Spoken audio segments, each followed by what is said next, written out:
नाम का एक छोटा सा गांव था, जहां मिट्टी की खुशबू और गरीबी दोनों साथ साथ रहती थी। उसी गांव के एक कोने में एक झोपड़ी थी, जिसमें रामू कुम्हार अपनी पत्नी कोमल, नन्ही सी बेटी गुड़िया और अपनी बूढ़ी माँ के साथ गुजारा करता था। रामू गांव के ही एक अमीर और कठोर दिल वाले व्यापारी भैरव सेठ की मटकों की दुकान पर मजदूरी करता था। सुबह से शाम तक वह कड़ी मेहनत करता, उसके हाथ छिल जाते, पसीना मिट्टी में घुल जाता, लेकिन बदले में मिलती थी सिर्फ थोड़ी सी मजदूरी, जो घर का चूल्हा जलाए रखने के लिए कभी काफी नहीं होती थी।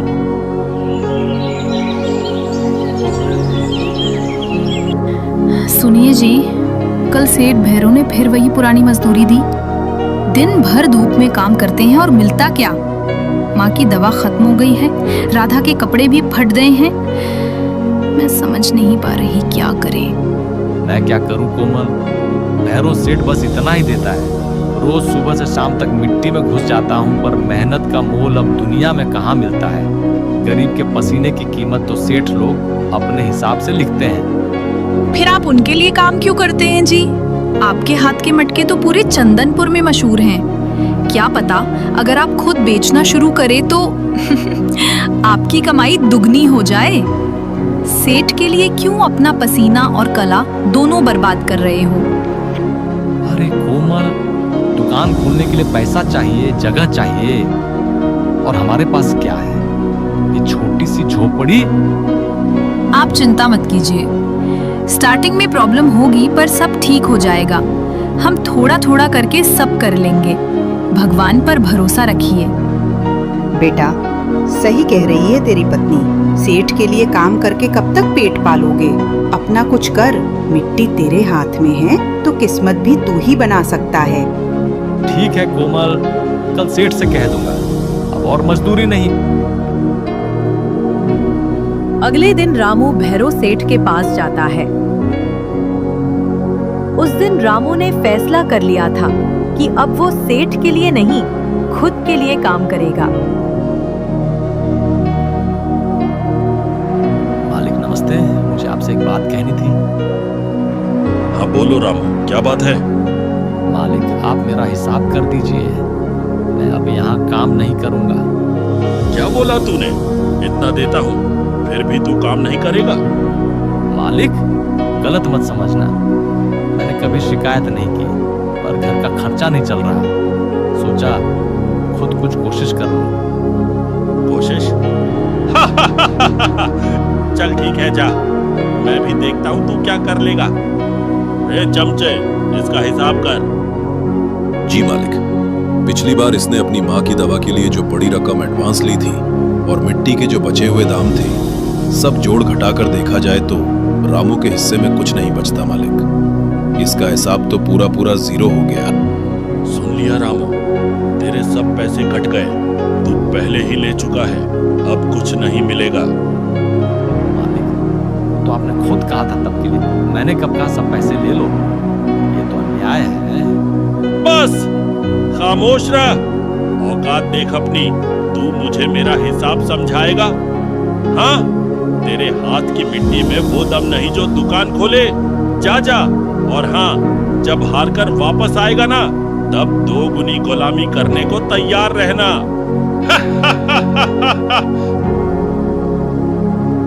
रामू की आंखों में आंसू आ जाते हैं। वह बिना पलटकर देखे ही अपनी झोपड़ी की तरफ चल पड़ता है। क्या हुआ जी? सेठ ने पैसे दिए क्या? नहीं कोमल, पैसे काट दिए, कहते हैं तो मैंने पहले ही ले लिया था, मुझे भगा दिया, हंस के बोला देखते हैं कैसे दुकान खोलते हो। सुनिए जी, पैसे चले गए तो क्या हुआ? हिम्मत तो हमारे पास है ना, हम सब मिलके करेंगे।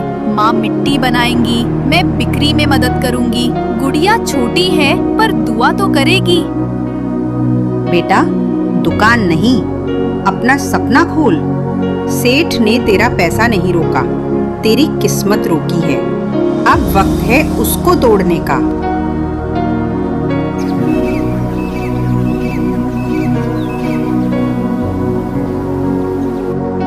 अगले दिन से रामू मिट्टी के मटके बनाना शुरू करता है और उन्हें बाजार में ले जाकर बेचने बैठता है। गर्मी से तपता हुआ दिन, बाजार में लोगों की भीड़, सब अपने अपने सामान बेच रहे हैं।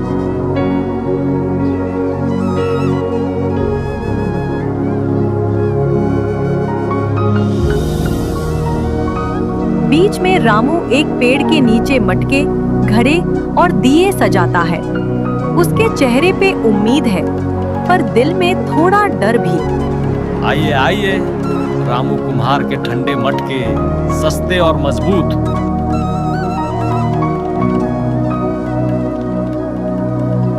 रामू की आवाज सुनकर कुछ गांव वाले रामू के पास आते हैं। अरे भाई, ये मटका तो हल्का लग रहा है, लगता है मिट्टी कच्ची थी। हाँ रे, और रंग भी ढीला है, लगता है मिट्टी भी सही नहीं पकाई गई। भैरव के मटके देखे हैं, एकदम चमकदार। बहन जी, मिट्टी चाहे सिंपल हो, पर मेरे मटके दिल से बनाए गए हैं। पानी रखिए इसमें, देखिएगा ठंडक और स्वाद दोनों मिलेंगे। दिल से बने मटके। अरे भाई, पानी नहीं, दिल रखेंगे क्या इसमें? भैरव के मटके तो राजा महाराजा तक ले जाते हैं। और तू रामू, तू तो नया नया आया है बाजार में, कौन खरीदेगा तेरे मटके? बाबूजी, हर बड़ा आदमी कभी छोटा ही था। बस एक मौका दीजिए, अगर पसंद ना आए तो पैसा वापस। अरे नहीं भाई, हम रिस्क नहीं लेते। कल अगर मटका फट गया तो तू मिलने भी नहीं आएगा। अच्छा भाई, बता तो सही, कितने का दे रहा है ये दिल से बना मटका? सिर्फ 10 रुपए का है बाबूजी। क्या बोला? 10 रुपए? अरे भाई, भैरव के मटके तो 7 में मिलते हैं, और वो तो राजा जैसे चमकते हैं। हाँ, ये तो नया कुम्हार है, और दाम देखो, भैरव सेठ से भी ज्यादा। अरे हम पैसे दे रहे हैं, दया नहीं मांग रहे। लगता है इसने मटका के साथ अपने सपने भी बेचने का सोच लिया है। 10 रुपए? अरे भाई, हमारे गांव में इतने में 2 कुल्फी आ जाती हैं। बाबूजी, मेहनत के दाम रखे हैं। मिट्टी भी मेहनत से उठाई, दिन रात जलाया, तब ये मटका बना है। अरे छोड़ो भाई, इमोशनल मत हो। मटका लेने आए हैं, कहानी सुनने नहीं। आजा रे, चल भैरव की दुकान चलते हैं, वहीं असली माल मिलता है। ये रामू तो सपनों के दाम लगाता है। सब लोग हंसकर चले जाते हैं। रामू चुप हो जाता है। उसके चेहरे पे पसीना और उदासी दोनों है। दूर से भैरव सेठ आता है और उसके पीछे उसके 2 चमचे। सेठ के चेहरे पर वही घमंड भरी मुस्कान है। अरे अरे, ये तो हमारा रामू कुम्हार है। क्या हाल है रे रामू? मुझे लगा था तू अपना ये मिट्टी का नौटंकी बंद करके वापस मेरे पास आ जाएगा, पर तू तो लगता है अपनी जिद पर अड़ गया है। सेठ जी, जिद नहीं, विश्वास है। मैं अपनी मेहनत से जीना चाहता हूँ। आपके द्वार पे गुलामी करके पेट तो भर जाता था, लेकिन मन भूखा रहता था। सुन रे, मन भूखा, मन से कोई जीता है क्या? पेट भरता है पैसों से, और पैसा मिलता है धंधे से, जो तुझ में कभी था ही नहीं। देखो सेठ जी, ये देखो। क्या मिट्टी का काम किया है। ऊपर से पूरा खुरदुरा, नीचे से टेढ़ा मेढ़ा। लगता है बर्तन नहीं, टूटी हुई तोड़ी बना रहा था। और देखो इसके रंग को, बिल्कुल फीका, जैसे मैदा में मिट्टी घुमा दी हो। हाँ सेठ जी, मेरा बर्तन चमकदार नहीं है, पर इसमें मिट्टी की सच्चाई है। मैं चमक के पीछे नहीं, मजबूती के पीछे भागता हूँ। वाह वाह, बड़े बड़े बोल। पर सच ये है रामू, तेरे हाथ की मिट्टी में दम नहीं है। तेरे बर्तन बिकते नहीं, क्योंकि तेरा नसीब ही कच्चा है। समझा? यह गांव सिर्फ भैरव सेठ के माल पर जीता है। शहर की मिट्टी, चमकदार मिट्टी, महंगी मिट्टी, तेरे जैसे को यहाँ कोई नहीं पूछता। सेठ जी, मिट्टी बेकार नहीं होती, बस उसको समझने वाला हाथ चाहिए। आप शहरों की मिट्टी में सोना ढूंढते हैं, और मैं अपने गांव की धरती में जीवन। फर्क वही है। बहुत बोलने लगा है रामू। लगता है 2 दिन का धूप में बैठना तुझे फिलोसोफर बना गया। ठीक है, बोल दिया तूने, पर याद रखना, जब हार के मेरे पास वापस आओगे ना, तो तनख्वाह भी आधी मिलेगी। चल रे चमचो, चलते हैं, मिट्टी के राजा से मिल लिया। भैरव सेठ और उसके चमचे हंसकर निकल जाते हैं। रामू का चेहरा शांत है, पर आंखों में जज्बात उभर रही हैं। सुबह से दोपहर हो चुकी है। सूरज अब अपने शिखर पर तप रहा है और गर्मी चरम सीमा पर है। रामू की उम्मीदें टूट रही हैं। उसका एक भी घड़ा अभी तक नहीं बिका है। हर ग्राहक उसके पास आता है, मिट्टी के बर्तनों को एक नजर देखता है और बिना दाम पूछे ही आगे बढ़ जाता है। ग्राहकों की यह बेरुखी रामू को अंदर तक थका चुकी है।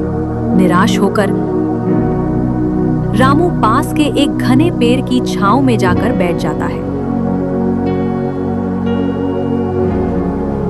हे भगवान, मैंने कभी किसी का बुरा नहीं चाहा, फिर क्यों मेरी मेहनत का मोल कोई नहीं समझता। पर ठीक है, जब तक सांस है मेहनत करता रहूंगा। उसकी पत्नी कोमल ने सुबह उसके लिए एक प्याज और 2 सूखी रोटियां पोटली में रख दी थी। तभी एक अति सुंदर दूधिया सफेद गाय उसके पास आती है। उसकी आंखें बहुत शांत और गहरी हैं। रामू जैसे ही रोटी तोड़ने लगता है, वह धीरे से बिना कोई हलचल किए रामू के पास आकर खड़ी हो जाती है। अरे, तू कहां से आई सुंदरी? भोजन ढूंढ रही है?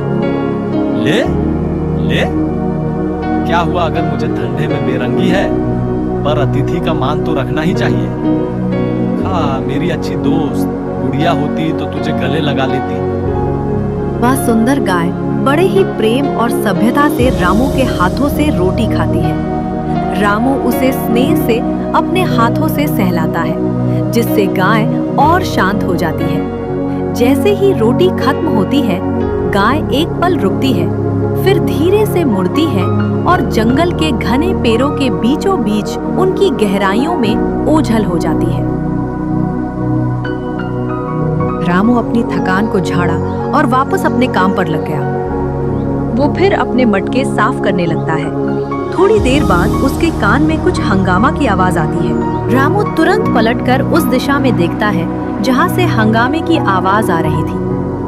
आवाज सीधे भैरव सेठ की दुकान से आ रही थी, जो बाजार में अपनी धौंस के लिए जानी जाती थी। भैरव सेठ के चमचे मिलकर एक बूढ़े आदमी को पीट रहे थे। रामू अपनी जगह से भागता है। उसकी आंखों में बूढ़े आदमी के प्रति दया और चमचों के प्रति तीव्र क्रोध है। वह तेजी से भीड़ की ओर बढ़ता है। अरे रुक जाओ, क्या कर रहे हो तुम लोग? बुढ़े पर हाथ उठाते शर्म नहीं आती? अरे, ये बूढ़ा सेठ जी के मटके तोड़ दिया, इसलिए मार रहे हैं। मटके तोड़ दिए तो जान लोगे क्या? क्या हुआ सेठ जी, क्या मसला है? रामू, तुम बीच में मत पड़ो। इसने मेरे 5 मटके तोड़ दिए। एक एक मटका 20 रुपए का था। नुकसान कौन भरेगा? सेठ जी, मैंने तोड़े नहीं, गिर गए गलती से। सुबह से कुछ खाया नहीं था, हाथ हिल गया। मुझे बीवी के लिए दवाई लेनी थी, 2 दिन से बीमार है। मैंने आपसे एडवांस मांगा तो आपने डांट दिया। बीमारी सब झूठ है। काम करो या निकल जाओ यहाँ से। सेठ जी, गलती सबसे होती है। आप इतने बड़े आदमी हो, कुछ दया भी तो रखिए। एक बूढ़े आदमी को मारना इंसानियत नहीं, जालिमियत है। अरे रामू, तू अपना काम संभाल, ये हीरो मत बन। ले जाओ इसे यहाँ से, वरना तुझे भी निकाल दूंगा बाजार से।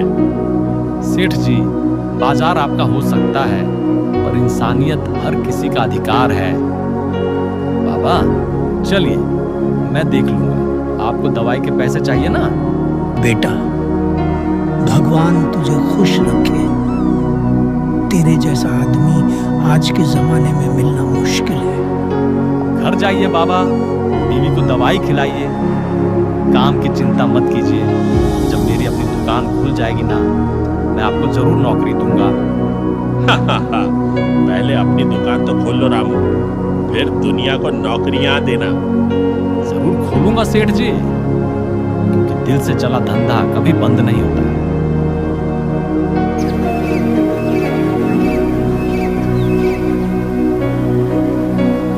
आज क्या हुआ? इतने चुप क्यों हो जी? जरूर आज भी। क्या बताऊं कोमल, आज भी वही हाल। दिन भर धूप में बैठा रहा, कोई दाम पूछकर चला गया तो कोई हल्के से छिड़कर चला गया। एक मटका नहीं बिका। जब से भैरव का काम छोड़ा है लगता है धंधा ही रूठ गया है मुझसे। देखिए, आप हिम्मत मत हारिए।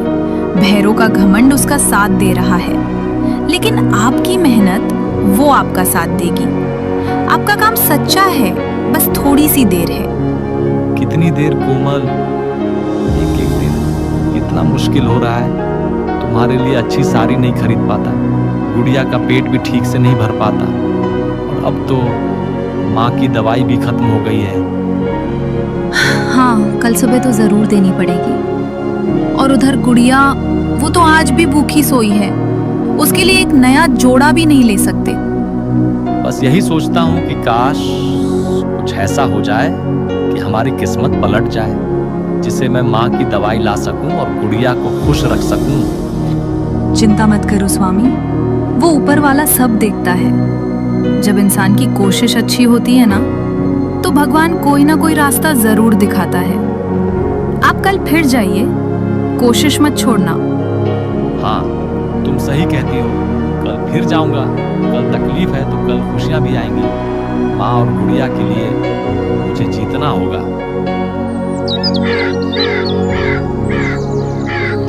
जंगल की हवा आज कुछ अलग सी थी। दूर तक अंधेरा घने पेड़ों के पीछे छिपकर बैठा लग रहा था। रामू धीरे धीरे कदम बढ़ाता हुआ जंगल के बीच जा रहा था। उसके चेहरे पर थकान थी, पर आंखों में एक अजीब सा संकल्प भी। उसे पता नहीं था आज का ये दिन उसकी जिंदगी हमेशा के लिए बदल देगा। धुंधली सी रोशनी में रामू को एक गाय दिखाई देती है, वही गाय जो हर दिन उसके घर तक आती थी। अरे, ये तो वही गाय है। रोज मेरे पास आती है, रोटी खाती है, फिर चुपचाप जंगल में खो जाती है। आज मैं इसका राज जरूर जानकर रहूंगा। देखता हूँ ये आती कहाँ से है। गाय आगे बढ़ती है, रामू चुपके से उसके पीछे चल पड़ता है।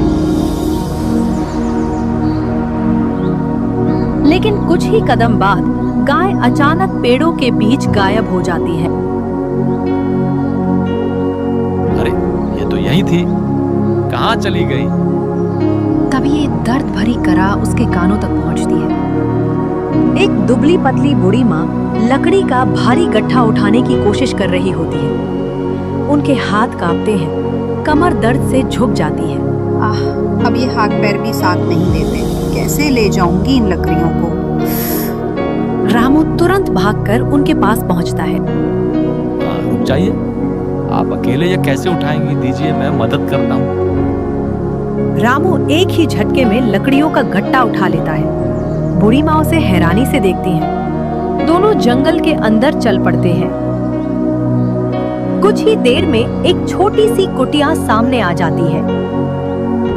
रामू गट्ठा जमीन पर रखता है, तभी उसकी नजर एक कोने में बैठी गाय पर पड़ती है। अरे, ये तो वही गाय है जो रोज मेरे पास आती है और मेरी रोटी खाती है। हाँ बेटा, ये मेरी गौरी है, बहुत मासूम है। तुम इतने उदास क्यों दिख रहे हो बेटा? क्या परेशानी है? माँ, मैं चंदनपुर का कुम्हार हूँ। मेरा नाम रामू है। मैं बहुत मेहनत करता हूँ, पर मेरे बर्तन कोई नहीं खरीदता। भैरव सेठ ने मेरी जिंदगी मुश्किल कर दी है। कहता है मेरी मिट्टी में दम नहीं, मेरी पत्नी भी दुखी है। कैसे गुजारा करूँ माँ? बेटा, दुनिया का काम ही है बोलना, पर मैं तुम्हारे चेहरे पर मेहनत और ईमानदारी दोनों देख सकती हूँ। मेरी बात ध्यान से सुनो। इस कुटिया के पीछे एक बड़ा पेड़ है, उसके नीचे एक छोटा सा जमीन का टुकड़ा है जहाँ लोग जाने से डरते हैं। वहाँ की मिट्टी को देवी माटी कहते हैं। वह मिट्टी गर्मी से नहीं, आशीर्वाद से पकती है। उस मिट्टी से जो बर्तन बनता है उसमें देवी का स्पर्श होता है। माँ, क्या मैं? हाँ बेटा, ले जाओ, पर याद रखना इस मिट्टी का इस्तेमाल सिर्फ सच्चाई और नेक इरादे से करना, तभी किस्मत बदलती है। माँ, आप मेरे लिए इतना क्यों कर रही हैं? क्योंकि बेटा, तुमने जब कुछ नहीं था तब भी मेरी गौरी को रोटी का आखिरी टुकड़ा दिया। इंसान की नीयत ही उसका भाग्य बदलती है। रामू का दिल भर आता है। उसने कभी सोचा नहीं था कि ये छोटी सी रोटी किसी दिन उसकी पूरी जिंदगी का मोड़ बन जाएगी। उसकी आंखों में उम्मीद की चमक लौट आती है। रामू घर जाता है, तुरंत एक टोकरी और कुदाल उठाता है। बूढ़ी माँ के बताए हुए पेड़ के पास जाकर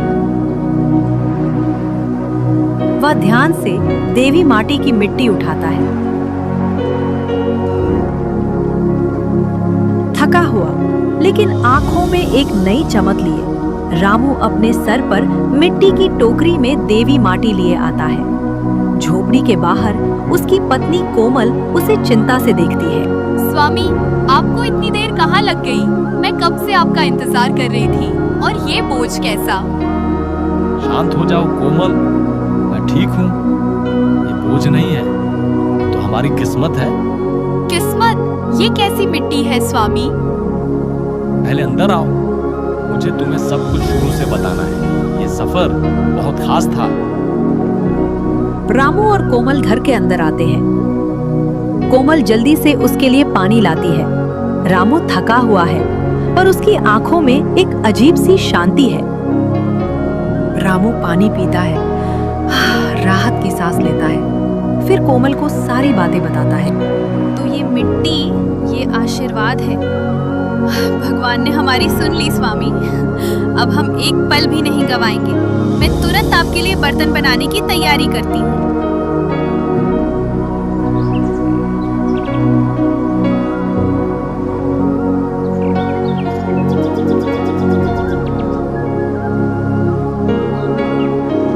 आइए आइए, नए मजबूत और सुंदर मटके और बर्तन।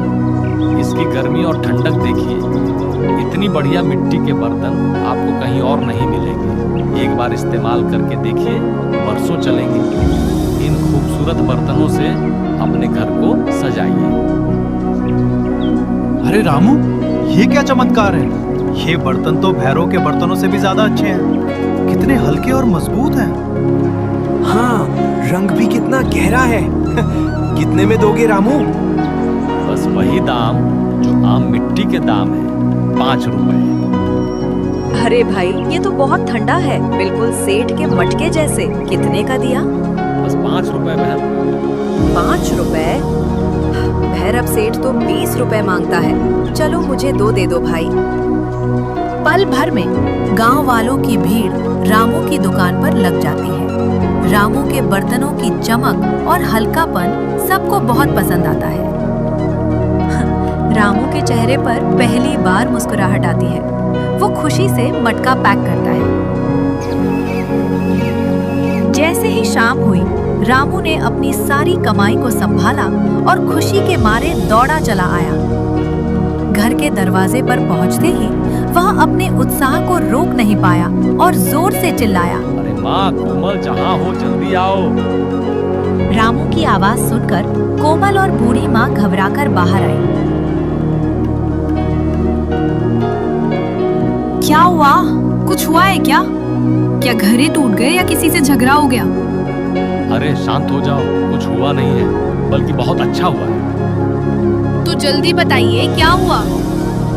कोमल, माँ, आज पहला दिन था और सारे के सारे मटके बिक गए। क्या सच में? हे भगवान, ये तो बहुत अच्छी खबर है। देखा बेटा, भगवान ने तेरी मेहनत का फल देना शुरू कर दिया है। उस गाय के रूप में भगवान ने ही रास्ता दिखाया है। हाँ, कल और ज्यादा मटके बनाऊंगा। बस थोड़ा और पैसा जमा हो जाए तो अपनी भट्टी की मरम्मत करवा लूं, फिर और भी मजबूत बर्तन बनेंगे।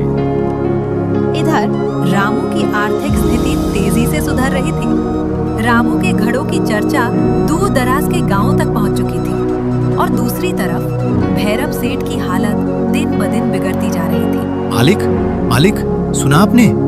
रामू कुम्हार के घड़े तो बाजार में छाए हुए हैं। लोग कह रहे हैं कि उसके घड़े ठंडे और सस्ते मिलते हैं। ग्राहक सुबह ही उसकी दुकान पर भीड़ लगा देते हैं। क्या वो रामू जिसने मेरे पास से काम छोड़ा था? अरे तो सोचता था कि वह कुछ ही दिनों में भूखा मर जाएगा। उसे वापस आकर मेरे पैर पकड़ने पड़ेंगे। ये सब बकवास है। पर मालिक, ये बकवास नहीं है, सच कह रहा हूँ। सब लोग तो अब वहीं जा रहे हैं।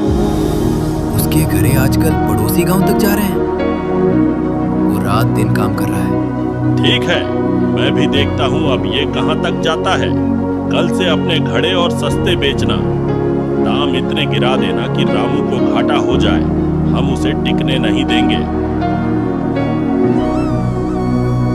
1 महीना बीत चुका है। रामू ने अब अपनी पुरानी झोपड़ी के बाहर एक छोटी साफ सुथरी दुकान बना ली है। दुकान के ऊपर एक नया बोर्ड लगा है जिस पर गर्व से लिखा है, रामू कुम्हार के मिट्टी के घड़े, ठंडे और मजबूत।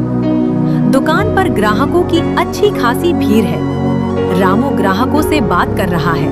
उसकी पत्नी कोमल घड़ों को साफ कर रही है और बूढ़ी माँ भी हिसाब किताब में मदद कर रही है। उनकी छोटी बेटी गुड़िया एक ग्राहक को पानी पिला रही है। तभी माहौल में ठंडक की जगह गर्मी आ जाती है। भैरव सेठ अपने चमचों के साथ वहां से गुजरता है। रामू की कामयाबी देखकर उसका चेहरा गुस्से से लाल हो जाता है। तो रामू, बड़े आदमी बन गए हो। शक्ल तो बदल गई है तेरी। वाह। सेठ जी, आप बड़े हैं, मैं तो अभी भी सीख रहा हूँ। पर जो आपने मेरे साथ अन्याय किया था, उसका जवाब मैंने किसी चाल से नहीं बल्कि केवल अपनी मेहनत से दिया है। देखो, तूने तो हद कर दी। अब मेरे पुराने ग्राहक भी तूने खींच लिए। सेठ जी, मैंने किसी का ग्राहक नहीं खींचा। बाजार सबका है, यहाँ सब अपनी मेहनत का खाते हैं। जहाँ तक ग्राहक की बात है, जहाँ गुणवत्ता और ईमानदारी होती है, ग्राहक खुद ब खुद वहीं खींचा चला आता है। गुणवत्ता? ये सब फालतू बातें हैं। तेरी यह छोटी सी दुकान मेरे गोदाम के सामने एक तिनके से ज्यादा कुछ नहीं है। मैं तुझे जड़ से उखाड़ फेंकूंगा। यह धमकी है रामू। सेठ जी, आप बड़े आदमी होंगे, पर याद रखिए, ईमानदारी की नींव पर बनी दुकान को कोई नहीं हिला सकता। आपकी दौलत आपकी ताकत है, पर हमारी ताकत हमारा काम है। भैरव सेठ के पास कोमल के साहस का कोई जवाब नहीं होता। वो अपमानित महसूस करता है। उसका क्रोध इतना गहरा है कि वो एक शब्द भी नहीं कह पाता। बस जलती हुई निगाहों से रामू और कोमल को देखता है और तेजी से मुड़कर वहां से चला जाता है।